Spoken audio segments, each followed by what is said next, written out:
Namaste, and welcome to another episode of the Waking Up with Jessica show. I am so honored and happy to have my dear friend, Eddie Fallah, on the show today. Eddie is a luxury realtor extraordinaire hailing from the slums of Beverly Hills. Eddie's not just about selling homes. He's a pro who sealed the deal on the Tom Cruise estate in 2021 and played a key role in selling the legendary Playboy Mansion. Picture this, over 65 million in real estate transactions. But there's more to Eddie than just wheeling and dealing. He's a lifelong hockey player, a golf enthusiast, and has a serious love affair with travel. Thank you for having me on the show, Jessica. Welcome. How are you doing? I'm so well. It's been at least 6-7 years since I've seen you. And you haven't aged a day. I don't know what your secret is. I'm a Sagittarius. We don't age. You see, I grew a beard so that my aging wouldn't show as I grew older. And it kind of worked because when I was 15, I looked like I was 35. So I got some years to catch up to. Well, I think the last time we actually seen each other was in one of your open houses in Hancock Park. Yep. I was doing real estate at the time, and we were encouraged to go to open houses and just kind of familiarize ourselves with other agents and just property. And you were in this amazing multi-million-dollar new construction home. And that was our first time meeting, and you just gave me a wealth of info being a new realtor. And I loved your energy and just how you came across, because not a lot, but some realtors can be a bit pretentious and just rub you the wrong way. But you can say what you think. I agree with you. Don't worry. Don't worry. But what I really liked about you is, you were like, hey, if you ever need anything, reach out to me. And then we just connected on Facebook, and we've been in touch through the years. So yeah, I'm really big on people's energies, right? Yeah. So when I see people walk in, a lot of times, and I'm at fault sometimes for misjudging people right away too, but a lot of times when a good energy walks in and I feel like there's really an aura about that person, I give them the time and the energy to. Sure. And I felt that about you right away. So I just knew that you were starting out, but I think that real estate, especially here in LA, needs more people who are down to earth and good people. We're surrounded by a lot of people who are in it for selfish reasons. So sure. I think when I saw you, instantly I was like, I want you to succeed in this. And you've succeeded in so many ventures as well since. So it's been such a pleasure to watch your journey throughout the years. It really has, Jessica. Wow. It really has. And same with you. You're absolutely killing it in the real estate industry, but we will get into that. I want to talk a little bit about the process of how you become a realtor in LA, because if you're watching this or if you're just listening, I used to be a licensed realtor here in LA, and it was a very interesting part of my life. And I want to talk a little bit about the whole process. First of all, how did you decide you wanted to be a realtor? What did you do before? So my family was always in real estate, but I kind of wanted to be away from it. I never wanted to follow in my father's footsteps or anything. I wanted to make my own path. And I moved to LA actually to be a talent agent. That's what I wanted to do. So Where did you move to LA from? From Vancouver. So I'm from Canada. Oh, cool. Yeah. I grew up in a smaller town called Port Moody. It's no longer a small town. It has blown up a lot. But I moved here in 2013. And I wanted to be a talent agent. And the reason for that is because I fell in love with a show called Entourage. So, of course. Yeah, it's not any crazy story of a lifelong dream. I just spent a summer loving that show, and I said, that's where I want to be, is what I want to do. When I got here, I just kind of decided that it wasn't really the path I wanted to take. I had so much more knowledge about real estate. Growing up with a father who was a mortgage lender, one of the top ones in Canada, it just felt like an easier path for me to take. But The thing about real estate in LA, especially, is it's very tough to create yourself out of nothing.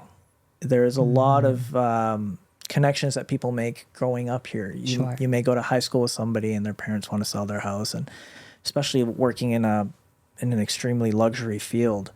And I remember I was 22 years old at the time, and I'm driving Uber, and I'm sleeping on my mother's couch every night. Wow. And I said, I just want to do real estate so bad. This is just what I want to do. You know what I mean? And I tell the story all the time to new agents who ask me, how do I get started? How do I get started? I walked into Coldwell Banker Beverly Hills. At the time, it was the #1 real estate office in the world. And I said, hey guys, I want to be a realtor here. I want to get my license and I want to be a realtor here. And I remember I met with the office manager at the time, and he said, hey, this is a big shots. You know what I mean? You need to make some connections. You need to, before we start investing in you and pouring in you. And I said, well, can I be an assistant to somebody here? And they said, we don't have any assistant jobs. And I looked at him and I said, great, I'll come back every single morning until you give me a job here. Wow. I want to be an assistant, and I want to work with the best people. And the guy kind of laughed at me. He said, okay, 62 straight days at 8 a.m., I would show up at the office. No way. And the lady there, her name was Connie. She would open the door and she'd be like, hi, Eddie. And I'd be like, hey, you guys got a job for me today? She's like, I haven't heard of anything. Great. See you tomorrow. Wow. 62 straight days. And on the 62nd day, an agent came up to me, and I'm not going to say her name for her privacy, but she said, are you crazy? What are you doing here? And I said, yeah, I'm a little crazy, but I want to work here. And she said, okay, well, what do you want to do? And I said, I just want to be in real estate, but I'm studying for my license, but I want to be around the best. I don't want to start from the ground level. I want to start in the penthouse. Wow. That's where I want to be. And she said, okay, well, we don't have any jobs. I don't know what you're doing here every morning. I said, let me work for you for free for 1 month. I had just graduated from marketing school at the University of British Columbia. And I said, I'll do all your marketing for free for 1 month. If after 1 month you don't get any value, you can tell me to kick rocks. I'll leave. You'll never see me again. But if after 1 month you really want me here, hire me as an assistant and teach me everything you know about real estate. And I'll prove to you that I can be the next person on your team. And that's what we did. And after a month, I said, hey, my month is up. It's time for me to go. She said, you're not going anywhere. We need you. Yeah. And so that's sort of how I started. And I tell agents, like, you don't have to go stand outside a real estate office every day for 62 straight days. You can hang your license with a brokerage, whatever it may be, but you got to have a burning desire to do it. It cannot just be something where you're like, hey, I don't know what else I want to do, and maybe this is what I want to do. It's a tough industry. I'd say that I don't think I had that much passion, as much passion as you had. I just thought, oh, it's something I can just do on the side. I can still travel and hang my license at KW and word of mouth. And then I realized you're either in it or you're not. Yeah. And that's when I kind of said, I don't think this is for me. And a lot of agents fail in the beginning. Yep. I want to talk about the California state exam. Sure. Because it's very difficult. Yep. Did you pass on your first try? I did, but it's not easy. It is very difficult. I have a lot of friends that did 2 or 3 times, and they still, it took them a while. I think for what was easier for me, I just had a little bit of an advantage in that I had grown up around real estate. So a lot of the stuff was not brand new for me. But I remember when I was doing the courses and the tests and everything, thinking like, if I came in here with zero knowledge of what's going on here, this would just be so much for me to take in. One piece of advice I give people is sign up for a program where they give you a CompuTrainer. What a CompuTrainer is they give you these practice exams online. And the practice exams usually end up being straight out of the test from the state exam. Actually, that's what I did. So when I first took the test, I failed by 2 questions because they word them. They really just try to trick you. Yeah. And you're literally just like pulling your hair out and they're watching you and you leave your phone. It's a very strange environment to take the test. So I was off by 2 questions. Oof. And then I went to a crash course for the weekend somewhere in Orange County.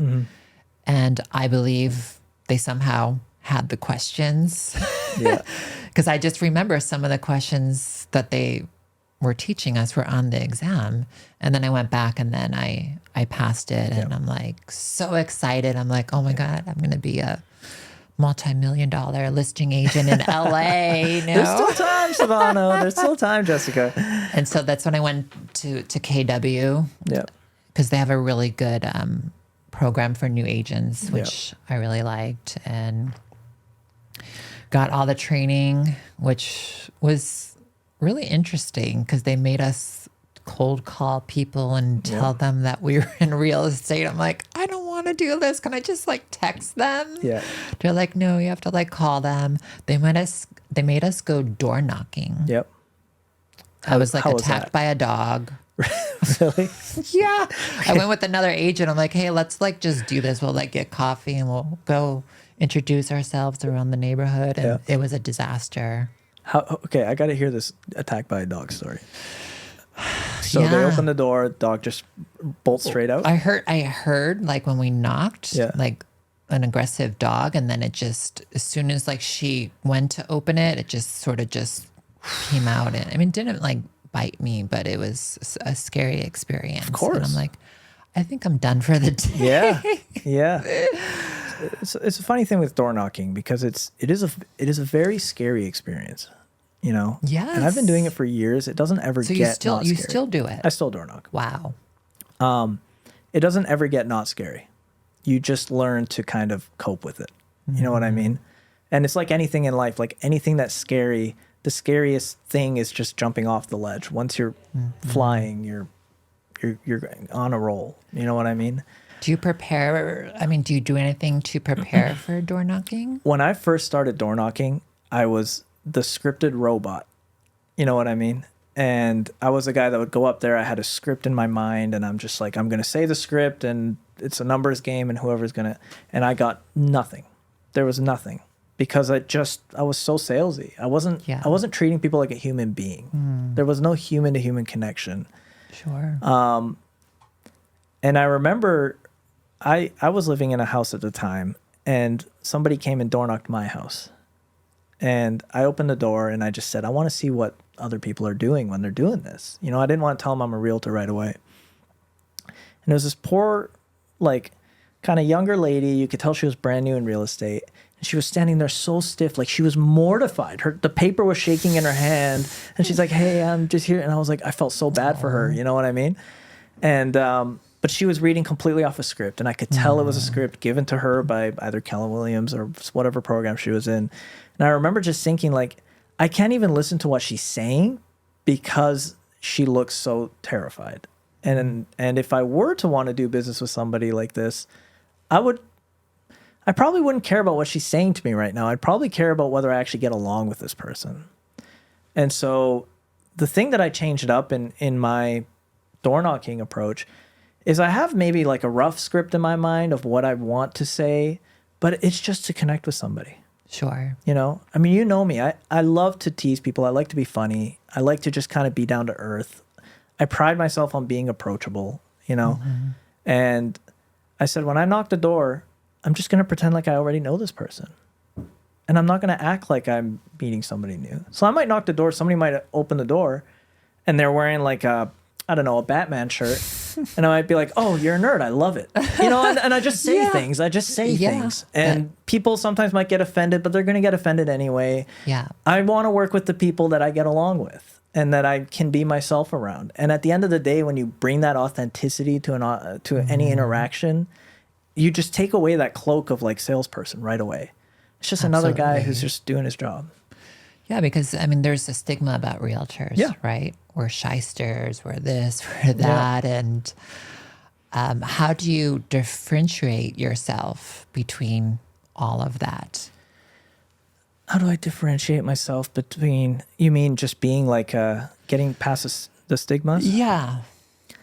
Honestly, I've never in my life cared about an actual transaction. And I really mean that. You know, there's been so many times in my career where I've told people, do not do this. do not buy this home. Don't sell Wow. it. Everything you're telling me right now, you're going to put yourself and your family in a lot of trouble if you do this. And that's not a tactic. It's not a ploy. It's what helps me sleep at night. You know what I mean? I've been part of companies and teams that are just so like ram things down your clients' throats until they buy or die. And I wasn't able to sleep at night knowing that that's what I was going to be doing the next day. I wasn't. And listen, if I wanted to, I could have easily, no, I'm not going to say easily. If I wanted to, I could have probably stuck with them and been making over $1 million a year, $1.5 million a year, because I would have just been ramming things down people's throats without a care in the world whether it was actually good for them or not. I couldn't do it. It's just not who I am. It's not why I got into this business. And so I've just stayed true to myself. I just tell people the truth all the time. I tell them exactly what I think is right for them. And with that mentality, when you go door knocking now, when you're cold calling people, when you're talking to people, you come from a place of, I'm just here to see if I can help. I don't care if we actually do any interactions together. I don't care if we do a transaction together. I'm save my money. I invest my money. I don't need your commission. Sure. I'm just here to see if I can help you and maybe save you from one of those other realtors who's going to try to take advantage of you. You know, the stigma around real estate, the only way we can get rid of the stigma is by having more people who are not that stigma. Right? Absolutely. And when I deal with people, when I'm hiring assistants or when I'm working on teams, the first thing you have to be, I don't care how experienced you are, you have to be a person who genuinely cares about people. That's it. If you're telling me you're in this because you want to make money, it's not a good fit. Yeah. It was interesting because when I first started, you know, we were all very enthusiastic and happy. And they said, don't go out and buy a new car right away. Yeah. And I just remember like 2 agents that I started with, like got the flashy car and they didn't get any sales. Yep. It's difficult. How long did it take for you to get your first sale when you got your license? So I was an assistant for probably 4 years when I started. The great thing about that was we did a lot of transactions under who I was working with. Okay. And so it became easier. Yeah. And so my first sale didn't feel like it was like, yeah, you're already doing it. I was already doing everything for the person I was working with on several transactions. Wow. I always tell new agents, like, if you have the capacity to do it, start as an assistant. Because if you're a brand new realtor and you just enter the industry and you got nothing going on, you have to learn on the job. And if you got no transactions to learn from, you're stagnant. You're hitting against a wall every day. You're doing your own marketing. Exactly. You're doing all of that, which I didn't know. I thought the agency would do that. Yeah. No, you're doing that yourself. You're paying to work there. Yeah. A desk fee. Yeah. Per month. I didn't know all this. Yeah. It's not easy. Yeah. But you don't have to reinvent the wheel. You can just work under somebody who's already got a well-oiled machine, learn everything you can from them, and then you can go off on your own when you're ready. So my first sale probably came in my 5th year in real estate, but that's when I came out. Sure. Did my own thing. By that time, I already had a network, and I started meeting a lot more people in LA, and that's sort of when I decided it's time to go. Any crazy open house stories? Any crazy open house stories? Yeah, I can tell you one. There was a time I was doing an open house for a client of mine. He was a very eclectic guy, is what I'll say. He was like your Hollywood Playboy type. You know what I mean? Older gentleman. He's not my client. That's why I feel like it's totally fine to speak about it. And he was just he was an interesting guy, you know, and very nice guy, but, you know, kind of maybe had a couple screws in his head loose. And I was doing an open house. I must have been at this house for a solid hour and a half. And I had some clients come in and they said, hey, you know, what's that room over there? And I said, I don't know. Let's go check it out. It's my first time doing an open house, doing it for another agent. Go in there. We open the room. He's sprawled out. The owner of the house is sprawled out naked on the bed. Oh, nice. Yeah, just laying there, having a nice nap in the middle of the afternoon. And I didn't know who it was. I thought it was an intruder. So I picked up my phone and I called the agent I was in the open house with. And I said, hey, can you call the owner? I think there's somebody in the house, or maybe it's a friend of his or something like that. And all of a sudden he goes, yeah, I'll call him right away. He calls and I hear the phone ringing in that room. And I'm going, oh, that's the owner. What? So the guy comes out in a robe and he's just like, what time was the open house today? And I said, it was at 1 o'clock. And he goes, oh man, I'm so sorry. I just had, I've been drinking a lot last night and all this kind of stuff. Oh my God. I said, well, no worries. I mean, I feel like I met you a little too intimately before I actually met you, but wow. Yeah. The people that you experience in LA is it's something. We're on a different planet. Yeah, totally. I mean, when I just did a few open houses, but I remember when I was doing one at really beautiful home in Hancock Park for a top agent at my firm, I brought cookies. I brought, organic this, because, LA people, organic this, gluten-free, and I had the section, so I would tell them, But I just remember like this woman came in and she took a napkin and she put like a bunch of cookies in it. Yep. And she's just like conversating with me. And then she's like, I'm going to walk around. I'm like, okay. She like goes upstairs, comes down like 10 minutes later, which I thought was weird, but it's LA. And she like left. And when I was leaving, I went to like look around, did a walkthrough, and she just like crumbled all the cookies like in the napkin and just put them all over the bathroom floor. Why? Why do? Did she eat any of it? No, it was just crumbled and thrown on the floor. I was like, okay. Great. Maybe she was trying to make herself at home. Yeah, I think so. Yeah, and also like being a woman realtor, it was actually scary. You're in a house, an open house by yourself. Anyone can just come in there. You hear stories of some women getting raped. Yeah. And so that was always in the back of my mind. So I had mace. I had the doors open just in case I had to like run out. You have to like think about these things as a realtor. Luckily, I've never had any bad experiences like that, aside from some guys just like coming on to me, but I knew how to just like brush it off. Like, do you want to buy this house or not? Yeah. That's interesting. I hear that a lot. Like, especially obviously when it comes to door knocking and things like that, it's scary to be, especially the way that things have been in LA over the last few years. I think people are scared, but I'm curious to hear your perspective on,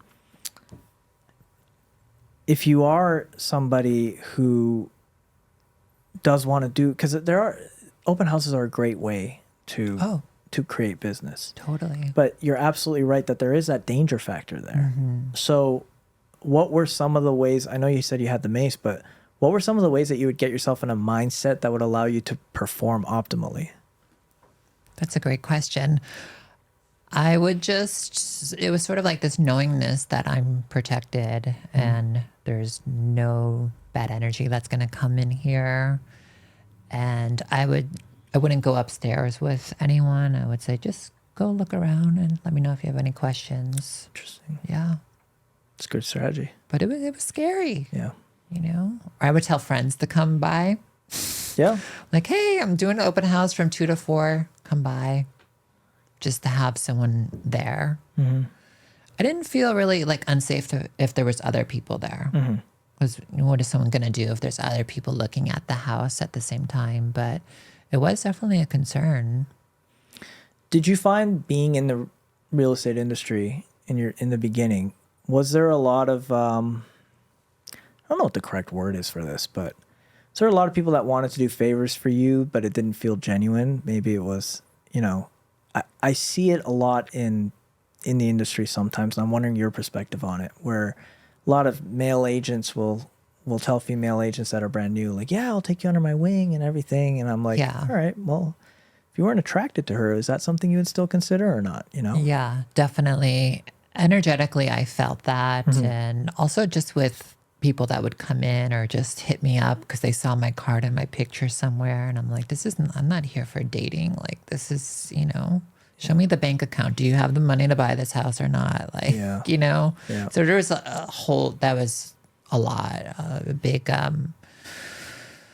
part of it that I just didn't like, but I'm sure it's totally different for you. Well, it's a real problem. I mean, I do have friends that are female agents, and they do get guys that come in and they seem like they're very interested prospective buyers, and then they'll start texting them and saying, "Hey, can we go look at homes?" and everything like that. And a lot of these agents are newer, they're just like, "Oh, I'd love some business right now. This is great." And then all of a sudden that text comes in at 9 p.m. at night saying like, "Hey, do you want to come over?" or something like that. And it's just like, oh, I mean, that must be awful. Yeah. Thankfully for me, I've never gotten any texts like that. So I don't know if that's thankfully or if I should be. Maybe it would be nice to have like a 95-year-old Beverly Hills rich wife like text me. Hey. I mean, we're all looking to retire at some point. So no, but absolutely. it must be that isn't definitely a side of the industry. I think, especially here in California, that is not talked about a lot. Is I think that women do have to go through a lot more of that. Definitely. You know what I mean? Yeah. And the richer the people are, the more power they think they have. Absolutely. How did you get the Tom Cruise listing? That's actually an interesting one. So that actually came to me from another agent, which was nice. He was somebody that was sort of newer and didn't feel confident in doing it himself. And I had built a really good connection with him. We had done a lot of business together. And his girlfriend at the time was the assistant to the owner of the home. And he just kind of sent it to me. I remember I was sitting in my apartment and I get this text and he sends me the home and he goes, "Hey man, do you think you can sell this?" And I started laughing and I'm like, "Dude, don't mess with me." You know what I mean? And he goes, "No, really, like, I think I can get you this listing. I have an insider connection and everything." And he said, "Do you think you can sell this? I know that you do a lot of bigger homes." And I said, "Absolutely, I can sell it." Jessica, I had no idea how to sell it. Wow. This home had been on the market for 3.5 years with the biggest agents. I mean, you're talking like Kurt Oppenheimer, the Altman brothers. They'd all done this listing before. And I said, "What the hell am I going to do?" Like nobody at this time, nobody really knew me in this town. Like it wasn't really that. I wasn't this like big agent that could handle a listing like that on my own. And I just said, "Yeah, let's do it." Just dove right into it. I said, if I send the text, then I have to do it. You know what I mean? And it was terrifying. It was terrifying. I did not know how to handle the press that came with it, the NDAs. I didn't know how to handle any of it. And I just was learning on the job as I was doing it. Wow. You know what I mean? And what's that saying? You can read all the books you want, but unless you're actually practicing it, then you're not going to really know. Absolutely. And you learn so much about yourself when you take that leap. You know what I mean? Totally. And I just took it day by day. I just said, how the hell am I going to sell this house? Day by day, day by day. I just was learning. And I started going to a lot of these other massive listings and meeting more of these agents. And I just sat there and I observed. I said, if I come at this from a humble approach rather than an approach where I have like an ego and I say, "Oh, I'm going to sell it because I'm a Beverly Hills realtor," and said, let me just see what other people are doing. And I started to look and I said, okay, one of the biggest things that I saw with these massive listings is that agents were building more connections with other agents than they were trying to find the buyer for the home. Because at the end of the day, they knew that that buyer is probably going to come from one of these very select pool of agents. And they would hone in and focus on that pool of people. And that's what I did. I got a list of 60 agents that sold all the, $10 million, $8 million plus homes in that area. And I just contacted them regularly. And I just said, "Hey, don't forget about this home. Don't forget about this home." And eventually they brought somebody. Wow. And I really think that sale just came down to tenacity. A lot of these big agents, they take $10 million listings, they'll take like 30 of them and they'll just sit there because you only have so much capacity to do so much. Sure. And for me, this was a life-changing sale. I needed that sale. I spent 10 hours a day just thinking about this. Wow. When I was eating, I was thinking about it. When I was sleeping, I was thinking about it. When I would wake up, I'd have anxiety, like, how am I going to sell it? So you were manifesting that. Yeah. You were manifesting that sale. Yeah. How long did it take for it to sell? It took me about 1 year and 2 months to get it sold. Okay. I'm sure you earned a pretty penny on that. Yeah. I mean, it was bought my first home off of it. Yeah. Wow. Yeah. Amazing. Yeah. Do you still live in Beverly Hills? I'm actually currently in Huntington Beach. Nice. So I've been down there for about 1 year now. In January, I'm making the move back to LA. I needed to just get away from LA for a little while. I get it. You know. So are you going to sell your house there? Yeah, I'll get rid of it over there and come back here. I like the West Side. I do like Marina Del Rey. It's a nice area. Yeah. I don't think I could do this Hollywood life ever again. I don't blame you. Mm-hmm. And Huntington is just a bit too far. Yeah, the traffic is bad. It was a necessary point in my life where I just wanted to take a step back. I was experiencing some burnout. You know, it was like 10 straight years of just going after it. And I needed to just rewind and reconnect with who I really am. Sure. You know what I mean? And it was an amazing experience for me. Wow. But I needed that recharge, and I'm ready to come back.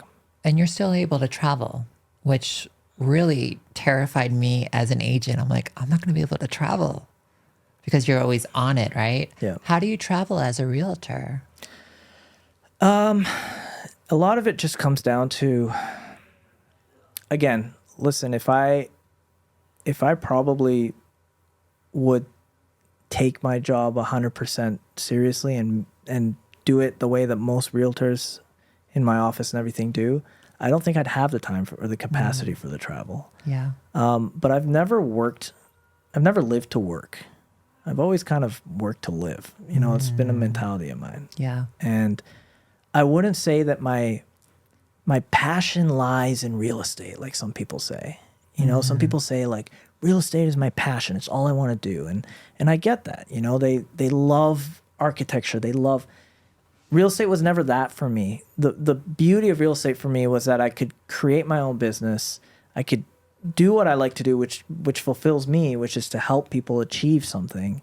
But it also gave me the ability to go out and fulfill my passion, which was traveling. And it's always been traveling and learning new cultures. And I don't have to ask a boss or ask anybody for permission to do that. Sure. That's the beauty of working for yourself, right? Yeah. Yeah. You're your own boss. So a lot of times I will travel. I'll take an extended trip when maybe I don't have so many listings or things are slow. Like December is a great time to travel because right now it's just the market is dead. It's always that way in December. It's Christmas time. People don't want to move and all that kind of stuff. So it takes some strategy. You know what I mean? There's this, people have been saying this for many years. The real estate industry is going to crash. How do you feel about that? It depends on what you define as a crash. We are in a crash right now. It's just not the crash that people thought it was. So I think a lot of people think that a crash means that housing prices are going to plummet. People are going to be in foreclosures. And that's just not going to happen because the inventory is so low right now. I mean, when you think about it, during COVID, interest rates were at 2 to 3%. Now they're at 8.5%. Right? Crazy. Would you sell your home at a 2% interest rate to move into something at 8%? Yeah. Probably not. And that's the sentiment of the majority of Americans right now. I think there's a stat where it's like 80% of Americans have either 40% or more equity in their home. So people are not in trouble right now, the homeowners. In 2008, what was happening was that people who should have never gotten mortgages were getting qualified for mortgages.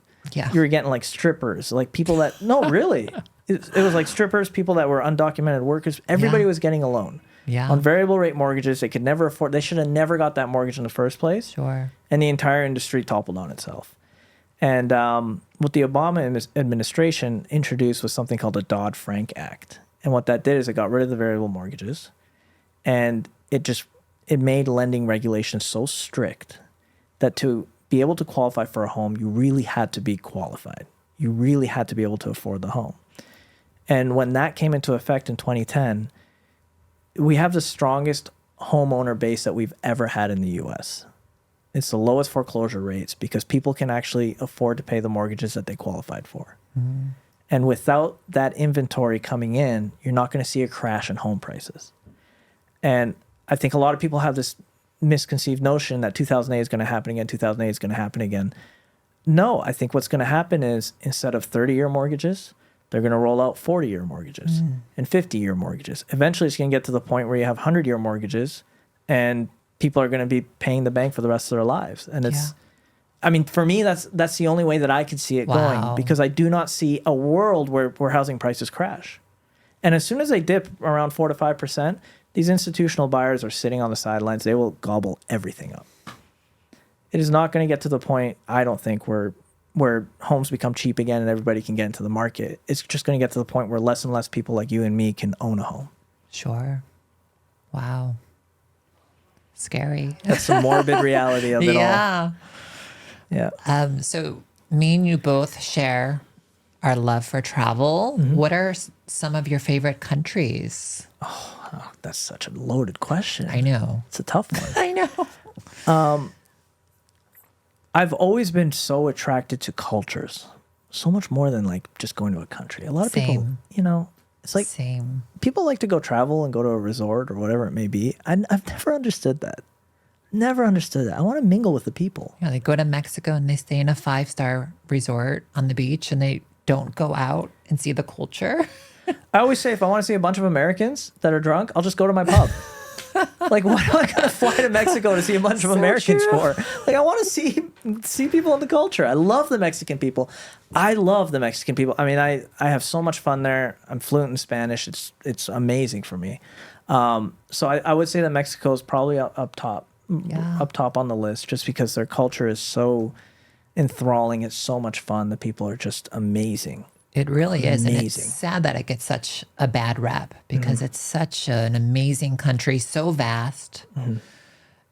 You have the Caribbean, you have the Pacific. It's like, wow. Yeah.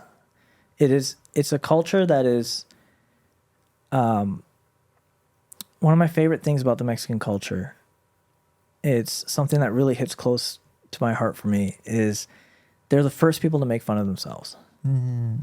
And the way that they view life and they view family is just so far away from a standpoint of like egoism, and so much more towards just being just another human being. It's like it's two human beings sitting in a room talking to each other.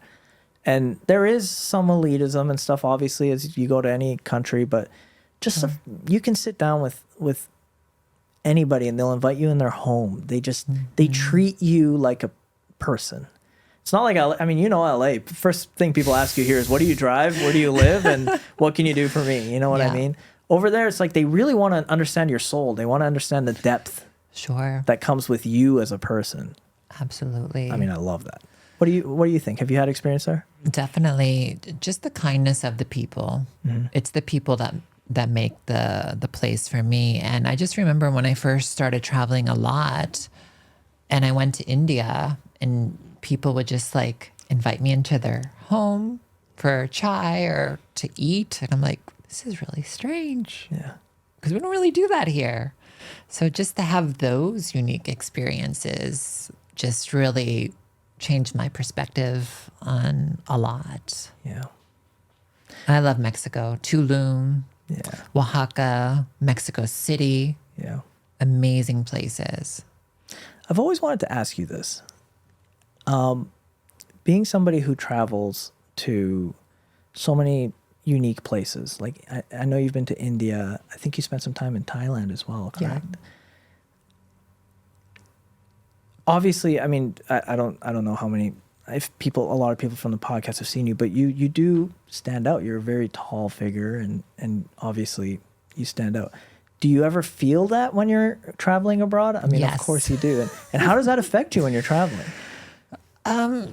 You know, I understand that I have to understand that they probably never seen someone as tall, especially a woman, and I'm white. So I'm fascinating to them. So I try to put myself in their shoes. Whereas I mean, sometimes they'll just laugh. They're not used to seeing someone so tall and different. Yeah. And I can't take that to heart. Yeah. You know, sometimes it feels like, wait, are they making fun out of me? You know, it's sort of like that. But you just sort of just need to put yourself in their shoes. And it's nice, though, when it's like sweet kids and women, but the men can be a bit aggressive. I've been grabbed before, mobs of people before in small towns in India, where the police had to come in with a stick and just start hitting them. It was insane. I'm like, I can't believe this is happening right now. Yeah, so I've had lots of those experiences. People want selfies. Yeah. My Indian friends said they think you're some Hollywood star. I'm like, oh, okay. Yeah. But I had some experiences in Bollywood as well. And I met someone, he's like, I can make you a Bollywood star. You just got to stay in India for a year. Yeah. But he laid it down. It's a very seedy industry. I mean, he was just like, you need to sleep with this person. You need to go here. Wow, that up front. It was very upfront. Wow. And I was like, wow, okay. I don't think this is for me. You know what bothers me the most about that, not the sleeping, but the fact that people are just, they see you and they're instantly like, they want to get a picture with a tall person or whatever. Yeah. What bothers me about that is there's so much depth to you. Yeah. You know what I mean? Like, there is so much depth to who you are. And there is a lot of people here especially here in California, who the looks is all they have going for them. I mean, you start talking to these people and you're like, there is zero depth. Oh, I know. There is no depth. And I'm not trying to slander anybody or anything, but true. There is no depth. And I think that a lot of people, they have like some very unique aspect about them, some sort of unique characteristic about them that has gotten them through their life to this point. And it's been so easy. They've never felt like they needed to build their character, to build depth. So true. Right? Yeah. But what impresses me so much about you as a person, and I've followed your journey for so long, is there's so much depth to you. There's so much depth to you. And I think it could have been easy for you to have taken an easier route, to not have to go through the probably growing journey that you have to get to where you are. Yeah, absolutely. And you still chose to take it. And that I will always respect. Thank you so much. Yeah, to me, it's all about we're souls, right? Yeah. We're just on this earth for a short time and we're learning our lessons, and just do the best you can with the cards you were dealt and try to be happy and treat people with respect. It's very simple. Yeah. It's simple, but not easy. Absolutely. Apparently. It's a practice. It's definitely a practice. Yep. Yeah. Well, thank you so much for coming on the show, Eddie. Of course. Thank you for having me. This has been an amazing conversation. Yeah. Thank you so much. It's really amazing to see you again. So my real estate license lapsed. So I was going to say, if you're watching this and you need a realtor, contact my friend Eddie here in LA. He's a trustworthy person. He's conscious, and I believe that you can help a lot of people in the most conscious way, which is what people that are watching the show, I believe that what their values align. So thank you so much. Thank you very much. That's very kind of you. How can people find you and reach out to you? Sure. So I'm very active on Instagram. I do like to give a lot of educational material for people who are interested in becoming homeowners or even wanting to become real estate agents. You can follow me on Instagram at Eddie Fallah Estates. And I also do have a YouTube channel. I've been kind of not posting so much lately, but I'll get back on it. And I just like to update people and give them the no BS version of what is really happening in the real estate market. So I think a lot of people felt like they were getting inundated with buy, you know, all this stuff. And it just makes you feel like you don't trust people. And so I give people the real version of events of what's really happening. Sure. Well, I will definitely be contacting you when I'm ready to buy my first LA home. I can't wait. One day I'm going to say, you know, I sold Jessica Savannah's home. That'll be my claim to fame. Namaste, everyone. If you haven't already, please make sure you subscribe. See you in the next episode.